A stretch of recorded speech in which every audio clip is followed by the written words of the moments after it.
Imagine walking into your own sister's engagement party, only to find your name card tucked away at a table behind a dessert cart right next to a stranger. While your mother glares at you in her silk dress, she leans in and whispers, "You don't belong here."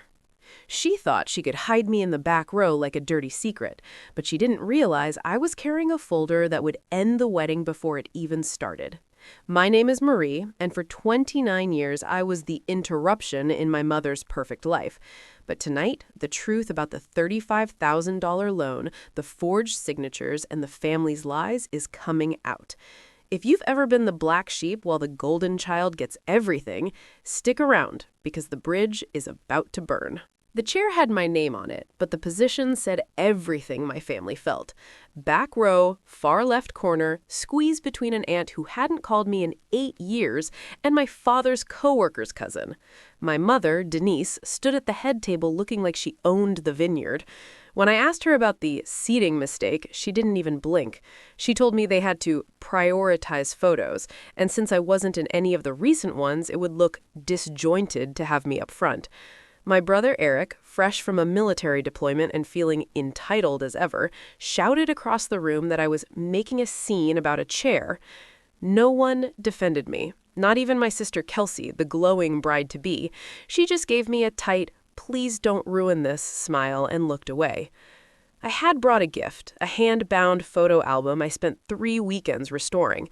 It was filled with memories of us as kids, back before the resentment took over. But standing there, looking at that lonely seat by the dessert table, I realized I wasn't just being sidelined, I was being erased.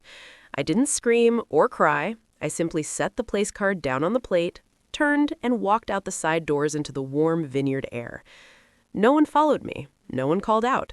They wouldn't even notice I was gone until the cake was served, and by then, the real gift I'd prepared would already be in the hands of the one person who actually cared about the truth. Kelsey's fiancé, Marcus.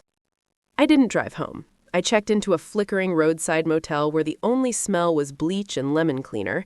It was better than the smell of my family's fake perfume and fermented wine. As I sat on the edge of the bed, I thought about my mother's favorite line. "You weren't a mistake, Marie. You were an interruption." She had me at 22, the same week she found out my father was cheating. She stayed with him for the sake of the boys, meaning Eric. I was just the middle child, the reminder of her worst years. I remember her taking the camera out of my hands during Christmas when I was 10, telling me to step aside so she could get a real family photo. I've been missing from the frames on her fridge for 2 decades. The breaking point happened 6 months ago.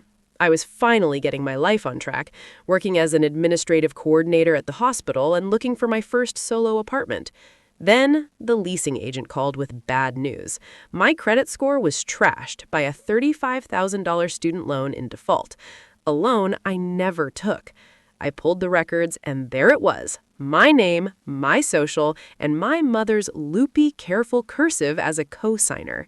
She had stolen my identity to fund Eric's lifestyle because he needed help, and I wasn't using my credit.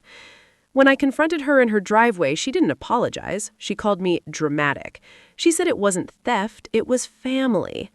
That was the moment I realized I didn't have a mother. I had a predator who shared my DNA. I didn't go to the police right away. Instead, I spent months gathering every piece of evidence. I saved every text from Eric telling me to chill because Mom signed it.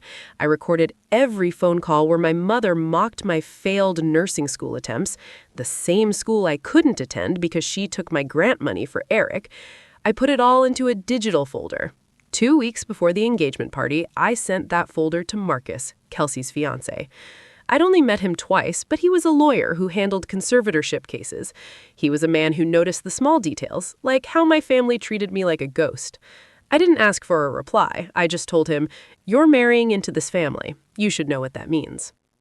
Marcus didn't reply for a week. Then, 3 days before the party, a simple text arrived. "Thank you for trusting me." At the engagement dinner, I watched him. He was polite, he helped Kelsey with her chair, and he poured wine for Denise. But his eyes never left me for long. He saw the way they tucked me in the back. He saw the way Eric laughed at my expense.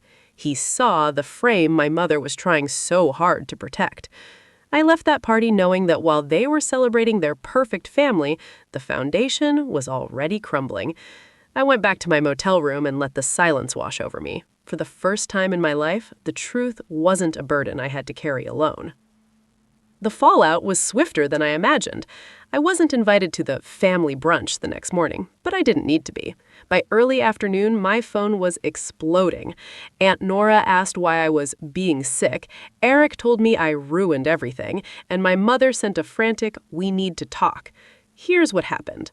At that brunch, Marcus waited until the mimosas were poured and everyone was smiling for the grateful Instagram post. Then he laid the folder on the table. He told them he couldn't marry into a family that called identity theft loyalty and silence love. He looked my mother in the eye and told her she was a fraud. Then he took off his ring, left it on the table, and walked out. The wedding was off. The perfect sister was in tears, the golden brother was exposed as a thief, and my mother's reputation in her social circle was incinerated. Kelsey eventually sent me a check for half the wedding fund with a note that said, "I should have said something. I'm sorry." I didn't cash it. I put it in a drawer next to the photo album I never gave them. I moved into a new apartment with big windows that face the sun. No one helped me move, and that was exactly how I wanted it. My mother sent one last email saying she only wanted to help Eric get started. She still doesn't get it. She thinks love is a zero-sum game where one child has to be destroyed for the other to thrive. Now, my life is quiet, and quiet is addictive. I wake up in a place where no one calls me an interruption. I write in a notebook every night, not about them, but about the woman I'm becoming. I haven't blocked them, but I haven't forgiven them either. Some stories don't need a happy ending with a big family hug. Sometimes the best ending is just distance. When I walk past bridal shops now, I don't flinch. I just keep walking. My name isn't a tool for my mother to use anymore. It's mine. I don't belong at their table. And honestly, that's the greatest gift I've ever given myself. If you're waiting for an apology that's never coming, stop waiting. Build your own table.